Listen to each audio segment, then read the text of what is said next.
tập ít cần ít ít lên cần ít lên ít cần phải ít nặng mà ơi nặng mà cần nặng có nai nặng có nai nặng vui lại bậy một cái con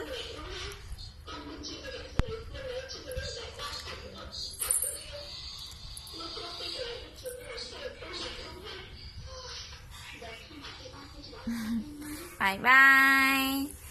bye ơi này bye bye chào ơi này chào cạch co sao cạch chào á chào ơi này chào ơi này chào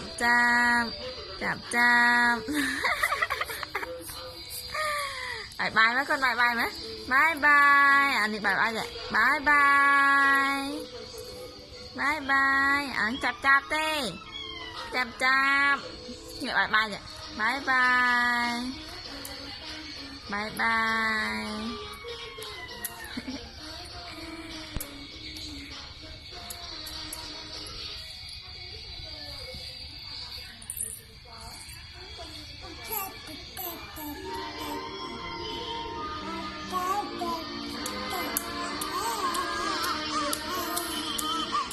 ít má con ít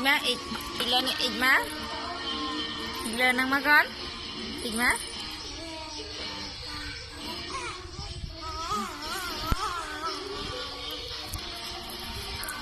chắp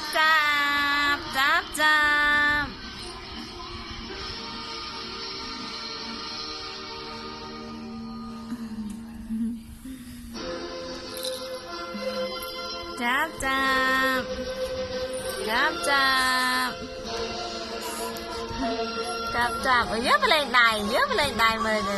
nó bạch một ló thì ai nè trong lên đài nè chắp nó chung cả cái thơ mệt thế là năng không phải nó chung cả mà con chung cả thơ mệt con chung cả thế là năng ơ này năng chung cả mà chung cả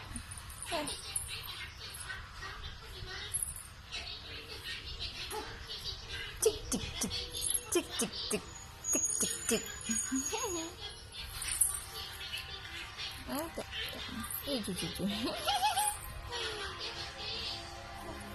năng ở đây năng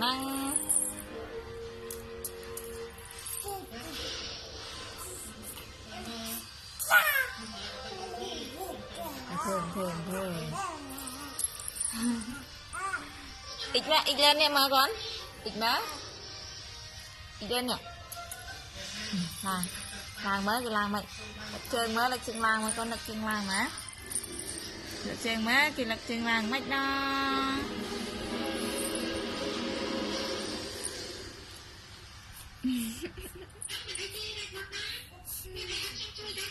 sai chạy chẳng thế vậy còn nó sai ý chẳng thế vậy